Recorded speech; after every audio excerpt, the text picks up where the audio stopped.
नमस्कार दोस्तों, स्वागत है आप सभी का एक बार फिर से हमारे इस यूट्यूब प्लेटफॉर्म पर, जहाँ पर हम पढ़ने वाले हैं क्लास 8th की साइंस का chapter number 4, which is materials, metals and non metals.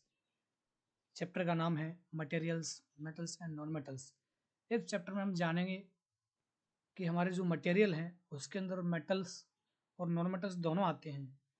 तो मटेरियल क्या होते हैं, मेटल्स क्या होते हैं, नॉन मेटल्स क्या होते हैं, क्या हम देखकर किसी चीज़ को पता लगा सकते हैं कि कौन सी चीज़ मेटल है, कौन सी नॉन मेटल है, क्या उनकी प्रॉपर्टीज़ होती हैं। धीरे धीरे इन तमाम क्वेश्चंस को हम इस चैप्टर में अध्ययन करेंगे। तो बने रहिए हमारे साथ अंत तक। चलो शुरू करते हैं। दोस्तों, मैं आपको बताऊं, इस चैप्टर में हम बिल्कुल लाइन बाय लाइन चलेंगे, जिससे जो सबसे कमज़ोर, जो पढ़ने में बिल्कुल गरीब बच्चा है, उसके भी समझ में आ सके चैप्टर, जो अंडरस्टैंडिंग है, जो डेवलप ऐसे के हो सके मेटल्स और नॉन मेटल्स की।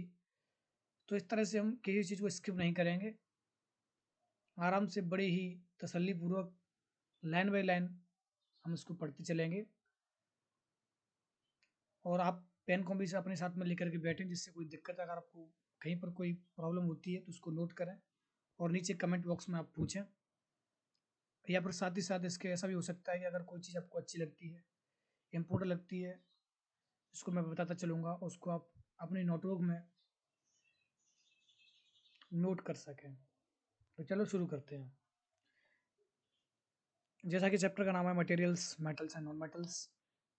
You are familiar with the number of materials like iron, aluminium, copper, etc. Some materials have been given in table 4.1. हम सभी बहुत सारे मटेरियल्स के बारे में जानते हैं, जैसे कि आयरन है, एल्युमिनियम है, कॉपर है, या आपने बहुत मटेरियल्स के नाम सुने होंगे। यहाँ पर एक टेबल बनवाई जा रही है, जिसमें आपको बताना है कि इसका अपीयरेंस कैसा होता है और ये इसकी हार्डनेस क्या है, जैसे मतलब या हार्ड है या फिर कम हार्ड है या सॉफ्ट है, जैसा भी है आपको यहाँ पर भरना है। जैसे हम आयरन की अगर बात करें तो आयरन की अपीयरेंस हम देखते हैं कि शाइनी होता है या फिर डल होता है, तो यहाँ पर भरेंगे। उसकी हार्डनेस की बात करते हैं तो ये हार्ड होता है, तो यहाँ पर हार्ड भरेंगे। इसी तरह हमने देखा कोयल, ये डल होता है तो यहाँ पर डल भरेंगे, और ये हार्ड होता है तो यहाँ पर हार्ड भरेंगे। इस तरह हमें एक लिस्ट बनानी है, जिससे हमें एक अंडरस्टैंडिंग डेवलप हो सके कि किस तरह से हमें मटेरियल्स को समझना है। Can you name the materials which are metals? अगर मैं आपसे अब पूछता हूँ कि आप कुछ मेटल्स के नाम बताइए, तो शायद कुछ लोग नहीं बता सकेंगे, क्योंकि अभी आपको पता नहीं है कि मेटल्स क्या होता है और नॉन मेटल्स क्या होते हैं। हो सकता है आप में से कुछ लोग जानते हों, तो वो एक आध दो नाम बता भी सकते हैं, लेकिन उन्हें भी अभी प्रॉपर अंडरस्टैंडिंग नहीं होगी, क्योंकि क्लास 8 तक अभी इतना इतना कुछ में पढ़ाया जाता नहीं है। तो इस तरह हम सबसे पहले जानेंगे कि मेटल्स और नॉन मेटल्स किस तरह से हम उनको पहचान सकते हैं, क्या होते हैं मेटल्स और non metals. Metals can be distinguished from non-metals on the basis of their physical and chemical properties. तो जैसा कि यहाँ पर लिखा हुआ है कि मेटल को नॉन मेटल से अलग करने के लिए हमें कुछ फिजिकल और केमिकल प्रॉपर्टीज की जरूरत होती है, जिसके जरिए हम कह सकते हैं कि यस, दिस इज मेटल और this is non metal. Recall that lustre and hardness और फिजिकल प्रॉपर्टी। जो किसी मटेरियल की लस्चर होती है, चमक होती है, और जो उसकी हार्डनेस होती है, ये हम फिजिकल प्रॉपर्टीज में कंसीडर करते हैं। केमिकल प्रॉपर्टीज को हम आगे पढ़ेंगे। सबसे पहले बात करते हैं physical properties of metals and non metals. Have you ever seen A blacksmith heating an iron piece or an article made up of iron like a spade, a shovel, an axe? Do you find a change in the shape of this article on heating? Would you expect a similar change if we try to beat a piece of coal? तो यहाँ पर ये बताने का प्रयास कर रहा है कि आपने ब्लैक स्मिथ, जो कि लोहार होते हैं, जो लोहे का काम करते हैं, उसको आपने देखा होगा किस तरह से वो लोहे को हीट करते हैं और उसको बीट करते हैं, हथौड़े की चोट से उसको पीटते हैं। तो आपने देखा होगा कि उसकी शेप चेंज हो जाती है, पीटते पीटते उसकी जो शेप होती है वो चेंज हो जाती है। आपने कभी देखा होगा कि लोहार कभी लोहा से हथौड़े बनाते हैं, कभी कि एक्स कुल्हाड़ी वगैरह, जो कुछ भी आपको बनवाना है, खुरपी, बहुत से लोहे के मटेरियल्स होते हैं, वो आप बनवा सकते हैं। तो ये हमें माइंड में एक क्वेश्चन आता है कि क्यों कैसे बना लेते हैं ये? ऐसा क्या होता है लोहे के अंदर जो पीटने से शेप में चेंज आ जाता है और टूटता नहीं है? अगर दूसरी साइड हम अगर कोयल की बात करते हैं, अब कोयले की किसी लकड़ी के कोयले को लीजिए और उसको अगर आप पीटते हैं तो उसका चूरन हो जाएगा, वो शेप चेंज नहीं करेगा। तो इस तरह हमने देखा कि मटेरियल्स की कुछ प्रॉपर्टीज अलग होती है। जैसे हमने लोहे को देखा तो लोहा पीटने पर अपनी शेप चेंज कर लेता है, वो टूटता नहीं है। और वहीं दूसरी ओर अगर हम कोयले की बात करते हैं तो कोयला का जो पीस ऑफ कोयल होता है वो पीसेस में टूट जाता है, उसका चूरन हो जाता है। जैसे कुछ एक एक्टिविटी को समझने का प्रयास करते हैं। Take a small iron nail and a coal piece, a piece of thick aluminium wire and a pencil lead, beat the iron nail with a hammer. आपको क्या करना है कि छोटी सी आयरन की नेल लेनी है और आपको एक कोयले का पीस लेना है। दोनों को आपको एक तीसरा आपको एक एल्युमिनियम का वायर लेना है और एक पेंसिल की जो लीड होती है, जो अंदर पेंसिल के अंदर जो कार्बन की जो लीड होती है वो आपको लेनी है और आयरन नेल को आपको एक हैमर से पीटना है। तो हम क्या देखते हैं कि जो एल्युमिनियम वायर है और जो आयरन नेल है वो टूटते नहीं है, जबकि जो कोयल है और पेंसिल की लीड है वो टूट जाती है, उसका चूरन हो जाता है। तो इस तरह हमने देखा कि किस तरह इसकी प्रॉपर्टी में डिफरेंस होता है।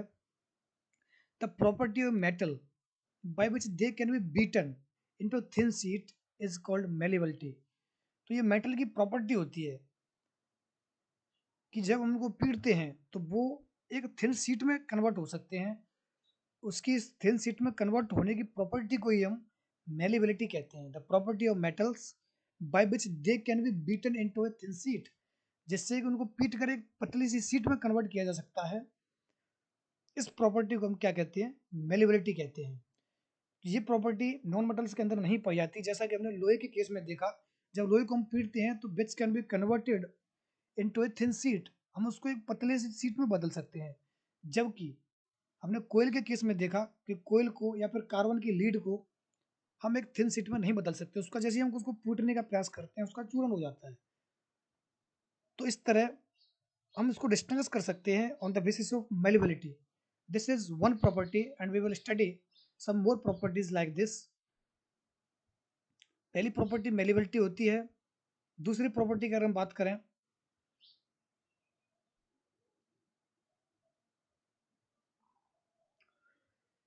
दूसरी प्रॉपर्टी है metals are good conductor of electricity. जितने भी मेटल्स होते हैं वो इलेक्ट्रिसिटी के गुड कंडक्टर होते हैं। जैसे हमने अपने घरों में जो वायर देखे हैं, एल्युमिनियम के वायर होते हैं, कॉपर के वायर होते हैं, जितने भी वायर हम देख रहे हैं जिनके थ्रू इलेक्ट्रिसिटी पास हो सकती है, उसे हम क्या बोलते हैं? मेटल्स बोलते हैं। और जो मेटल्स के बाहर जो आपने जैसे हम जो केबल यूज करते हैं घर में, जो लाइन यूज करते हैं, जो जिसके थ्रू हमारे जो करंट आता है उसके बाहर एक लेयर होती है जो प्लास्टिक की होती है, उसको नॉन मेटल की बनी होती है। क्यों? क्योंकि उसके अंदर से करंट प्रवाहित नहीं होता, because current can not be pass through the plastic, so the plastic is called non metal. तो इस तरह हमने दूसरी प्रॉपर्टी क्या देगी, अगर किसी मटेरियल के अंदर अगर इलेक्ट्रिक करंट पास हो रहा है तो वो मेटल होगा। अगर इलेक्ट्रिक करंट पास नहीं हो रहा है तो उसे हम नॉन मेटल कह सकते हैं। इसमें कुछ एक्सेप्शन भी होते हैं जो हम अगली क्लास में पढ़ेंगे, हायर क्लास में जैसे हम जाएंगे तो उसके बारे में स्टडी करेंगे। तीसरी जो प्रॉपर्टी है वो होती है ductility. You observe that iron rod, nail, copper wire are good conductor while rolled surface pieces and coil pieces are poor conductor of electricity, जो कि हमने पढ़ चुके हैं। Where do you find the use of aluminum copper wires? Have you seen wire of coal? Definitely not.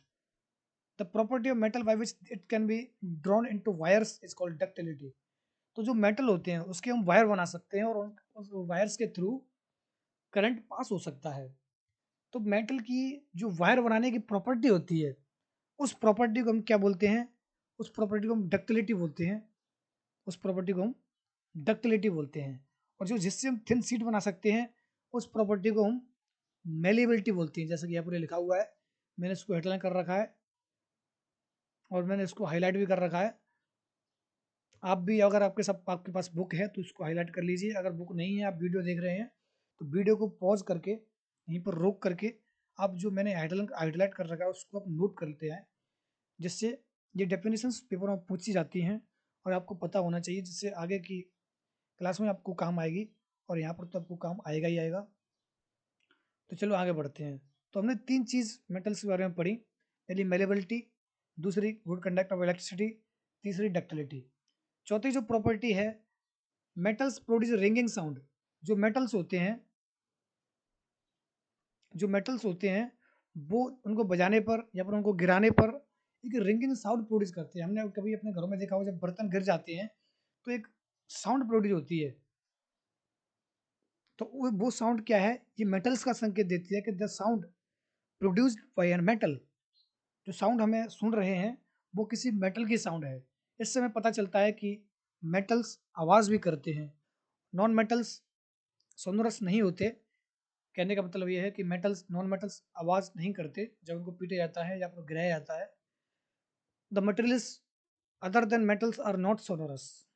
After performing the our activities we can see some materials are hard, lustrous. तो हम यहाँ पर कह सकते हैं कि कुछ materials hard होते हैं, लश्यर होते हैं, मेलेबल होते हैं, डक्टाइल होते हैं, सोनोरस होते हैं और good conductor of electricity and heat होते हैं। जो प्रॉपर्टी यहाँ पर हाईलाइट कर रखी है ये मेटल्स की प्रॉपर्टी है। The materials which generally possess the properties are called metals. जैसा यहाँ पर लिखा हुआ है, example of metals are iron, copper, aluminium, calcium, magnesium etcetera. In contrast, इसके विरोधाभास में, इसके अपोजिट साइड में, materials like coal and sulphur are soft. जो नॉन मेटल्स होते हैं वो सॉफ्ट होते हैं और डल होते हैं, इसके अंदर चमक इतनी ज़्यादा नहीं होती। They break into a powdery mass on tapping with a hammer. जब उसको हैमर से कूटा जाता है, हैमर से पीटा जाता है, तो ये पाउडर में कन्वर्ट हो जाते हैं। यहाँ कोई सीट या फिर कोई वायर नहीं बनता, इसलिए इसको हम नॉन मेटल्स में कंसीडर करते हैं। They are not sonorous and are poor conductor of heat and electricity. जो नॉन मेटल्स होते हैं वो आवाज़ भी प्रोड्यूस नहीं करते। सोनोरस का मतलब होता है विच प्रोड्यूस नॉइस, और ये हीट और इलेक्ट्रिसिटी के पूरे कंडक्टर होते हैं। तो इस तरह हम बता सकते हैं कि कौन सी चीज़ नॉन मेटल है, कौन सी मेटल्स है। ये 4 प्रॉपर्टीज के माध्यम से हम कह सकते हैं कि something, any material which is metal और नॉन मेटल। तो आशा है कि आप ये जो टॉपिक है वो आपकी समझ में आया होगा। अब हम धीरे धीरे आगे बढ़ने का प्रयास करेंगे और इसको ध्यान में रखते हुए अगर किसी को थोड़ा बहुत भी डाउट है तो आप वीडियो को दोबारा से भी देख सकते हैं, जिससे इतनी अंडरस्टैंडिंग आपके अंदर बैठ जाए कि मेटल्स क्या होते हैं और नॉन मेटल्स क्या होते हैं, किस तरह से हम इनको डिस्टिंग्विश करेंगे, किस तरह से इन्हें अंतर पता चल पाएगा कि मेटल्स क्या है, नॉन मेटल्स क्या है। Metals like sodium and potassium are soft. जैसा कि मैंने बोला था कि कुछ एक्सेप्शन भी होते हैं इसके अंदर। तो कुछ मेटल्स हैं जैसे सोडियम है या पोटेशियम है, ये बहुत सॉफ्ट होते हैं and can be cut with a knife. ये इतने सॉफ्ट होते हैं कि इसको हम एक छुरी या फिर चाकू की हेल्प से भी इसको हम काट सकते हैं। Mercury is the only metal which is found in liquid state at room temperature. There are exceptions. जैसा कि मैंने अभी बताया था कि जो इतने मेटल्स हैं वो हार्ड होते हैं। यहाँ पर जो मेटल्स की प्रॉपर्टी के अंदर हमने भी देखा कि मेटल्स हार्ड होते हैं, लेकिन यहाँ पर हमने क्या देखा कि कुछ मेटल्स ऐसे भी हैं, सोडियम और पोटेशियम, जिसको चाकू से भी काट सकते हैं। Which means these are very soft metals, बहुत सॉफ्ट होते हैं। और तीसरा मेटल एक ऐसा है जो कि लिक्विड स्टेट में पाया जाता है, जबकि जितने भी इसके अलावा जितने भी सारे जो मेटल्स हैं वो सॉलिड स्टेट में पाए जाते हैं और बहुत हार्ड होते हैं। तो इस तरह एक्सम्पशन को भी आपको ध्यान में रखना है, क्योंकि ये बाद में आपको कॉम्पिटिटिव एग्जाम्स जो हम तैयारी प्रिपरेशन करते हैं उसमें भी पूछ लिए जाते हैं, छोटे छोटे क्वेश्चन बन जाते हैं। और वैसे भी आपको पता होना चाहिए जो बेसिक चीज़ें हैं। अब हम जानने का प्रयास करेंगे कुछ केमिकल प्रॉपर्टीज़ जो मेटल्स और नॉन मेटल्स की होती हैं। रिएक्शन विद ऑक्सीजन देखेंगे कि ऑक्सीजन के साथ रिएक्शन करने पर मेटल्स किस तरह बिहेव करते हैं और नॉन मेटल किस तरह बिहेव करते हैं। You are familiar with the phenomenon of the rusting of iron. आपने देखा होगा कि आयरन के अंदर रस्टिंग हो जाती है, काय लग जाती है, जंग लग जाती है। The reaction by which rust is formed, you had also performed in class 7th an activity of burning a magnesium ribbon in air. You had learned that in both the processes, oxide formation takes place. Complete the forward reaction of the iron and magnesium with oxygen. जब हम iron को oxygen की presence में और water की presence में reaction होती है तो यहाँ पर ये रस्टिंग है, रस्टिंग होती है। जब किसी आयरन का कोई मटेरियल बाहर किसी वायुमंडल में ऑक्सीजन की प्रेजेंस में और H2O मॉइस्चर की प्रेजेंस में जब बाहर पड़ा हुआ होता है तो जो Fe है वो ऑक्सीजन और वाटर के संग ऑक्सीजन और पानी के साथ अभिक्रिया करता है, रिएक्शन करता है और एक नया मटेरियल केमिकल रिएक्शन करने के बाद में एक नया मटेरियल जनरेट होता है, नया मटेरियल बनता है जिसको हम सामान्यतः नॉर्मली जिसको हम रस्टिंग के नाम से जानते हैं। जब मैग्नीशियम ऑक्सीजन की प्रेजेंस में जलाते हैं तो मैग्नीशियम ऑक्साइड बनता है जो कि आपने क्लास 7 में पढ़ा है, विच इज देखने में पाउडर की तरह होता है जिसे जो राख बोलते हैं, इस तरह से एस जिसको हम बोलते हैं इंग्लिश में, इस तरह से यहाँ से ये मिलता है हमें। When a copper vessel is exposed to moisture air for long, it acquires a dull green coating. जब कोई कॉपर वेसल होता है वो एयर के कांटेक्ट में आता है तो यहाँ पर क्या है, जब कॉपर का जो मटेरियल होता है उसके बाहर एक लेयर ग्रीन कलर की कोटिंग हो जाती है। Green material is a mixture of copper hydroxide जिसको हम CuOH का होल ट्वाइस भी बोलते हैं and copper carbonate which we called CuCO3। The following is the reaction. जब Cu की रिएक्शन H2 और CO2 प्लस O2 के साथ होती है तो कॉपर हाइड्रोक्साइड और कॉपर कार्बोनेट बनता है। जो कॉपर हाइड्रोक्साइड और कॉपर कार्बोनेट इन दोनों का जो मिक्सचर होता है वही हमें ग्रीन कलर के रूप में दिखाई देता है। Now recall the activity of burning magnesium ribbon is dissolved in water and tested for acidic and basic nature. Is the solution acidic or basic? How do you ascertain this? You must have observed that the red litmus turned blue, so the oxide of magnesium is basic in nature. अगर हम किसी material की acidity या फिर basicity का पता लगाने हैं तो इसके कुछ टेस्ट होते हैं। इनमें से एक टेस्ट है लिटमस पेपर टेस्ट। दो तरह के लिटमस पेपर आते हैं, एक ग्रीन लिटमस पेपर होता है, सॉरी एक रेड लिटमस पेपर होता है, दूसरा ब्लू लिटमस पेपर होता है। तो यहाँ पर हमने देखा कि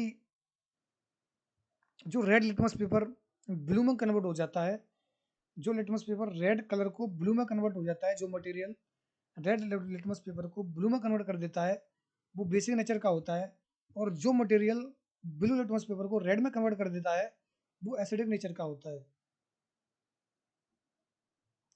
यहाँ पर हम कुछ मटेरियल का पता लगाने का प्रयास करेंगे।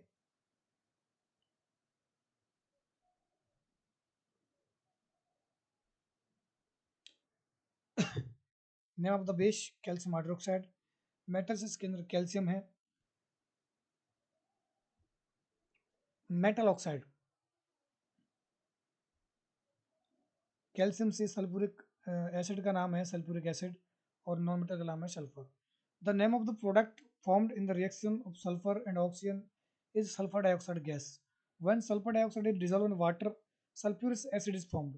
The reaction can be as follows. जब सल्फर डाइऑक्साइड को वाटर की प्रेजेंस में इन दोनों में रिएक्शन होती है तो सल्फ्यूरिक एसिड बनता है, और जैसा कि हमें पता है कि एसिड जो होता है वो ब्लू लिटमस पेपर को रेड में कन्वर्ट करता है। sulfurous acid turns blue litmus paper to red.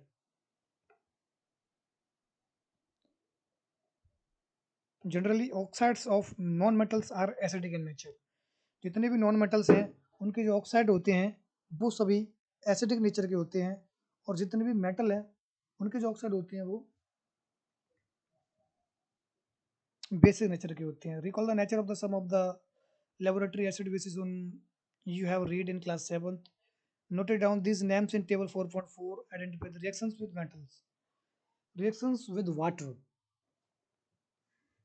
Sodium metal is very reactive. Sodium जो कि एक मेटल है ये बहुत ज़्यादा रिएक्टिव होता है। It is reacts vigorously with oxygen and water. ये बहुत खतरनाक तरीके से पानी और ऑक्सीजन के साथ रिएक्शन करता है। Lot of heat is generated. जब इसकी रिएक्शन वाटर के साथ होती है तो बहुत अधिक मात्रा में हीट जनरेट होती है। It is therefore stored in kerosene. ये इसी वजह से केरोसिन के अंदर स्टोर किया जाता है। ये आपको नॉलेज के पॉइंट ऑफ व्यू से आपको पता होना चाहिए।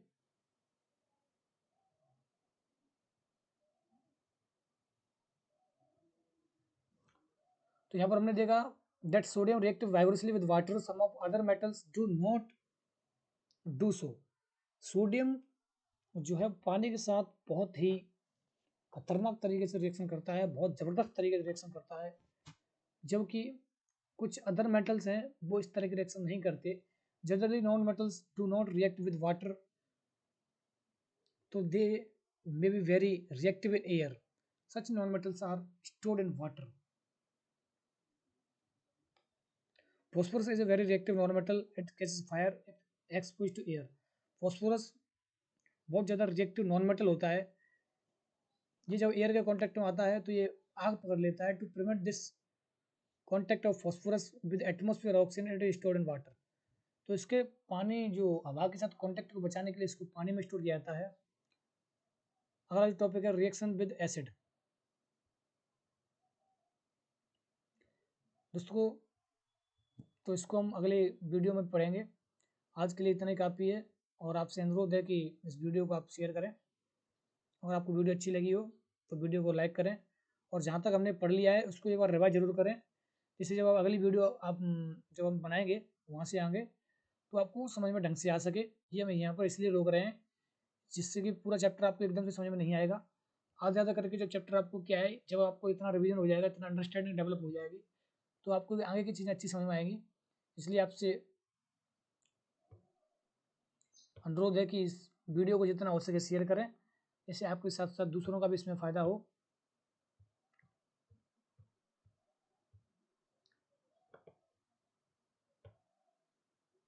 तो दोस्तों मिलते हैं आपसे अगली वीडियो में, तब तक के लिए बाय।